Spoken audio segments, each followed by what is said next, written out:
péchés de demain et d'après-demain, ainsi que les péchés que nous commettons jusqu'au jour de notre mort sont également compris dans le péché du monde.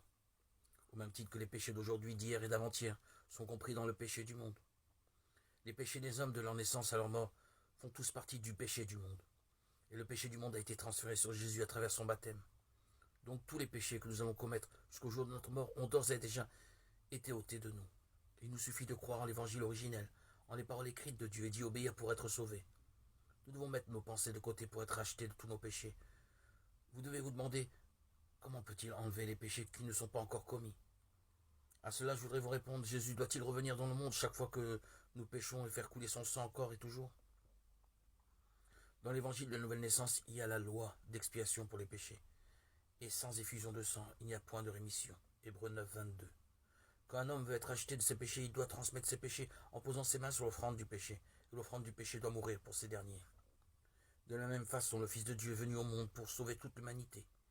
Il a été baptisé pour enlever tous nos péchés, a versé son sang sur la croix pour payer le salaire de ceux-ci, et est mort sur la croix en disant « Tout est achevé ». Il ressuscita des morts au troisième jour, et siège maintenant à la droite de Dieu. Ainsi, il est devenu notre sauveur pour toujours. Pour être entièrement rachetés de nos péchés, nous devons rejeter toutes nos idées fixes et abandonner la croyance religieuse, pendant que nous devons être rachetés chaque jour de nos péchés quotidiens, pour que les péchés de l'humanité soient expiés. Un sacrifice doit être pratiqué une fois pour toutes. Dieu, dans les cieux, a transmis tous les péchés du monde à son propre Fils à travers son baptême. Il l'a fait crucifier pour nous avec sa résurrection. Notre salut a été accompli. Certes, ce sont nos souffrances qu'il a portées. C'est de nos douleurs qu'il s'est chargé. Et nous l'avons considéré comme atteint d'une plaie, comme frappé par Dieu et humilié. Et l'Éternel fait retomber sur lui la faute de nous tous. Dans Isaïe 53, il dit que toutes les transgressions et les iniquités du monde de toute l'humanité ont été transmises à Jésus-Christ.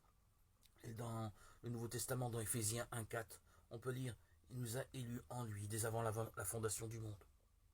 Cela nous dit qu'il nous a choisis avant la création du monde, avant même que le monde soit créé. Dieu nous a choisis comme son peuple, les justes sans défaut en Christ. Quoi que nous ayons pensé auparavant, nous devons désormais croire et obéir à la parole de Dieu, la parole d'eau, du sang et d'esprit. Dieu a dit que son agneau Jésus-Christ avait enlevé tous les péchés du monde et avait expié pour toute l'humanité.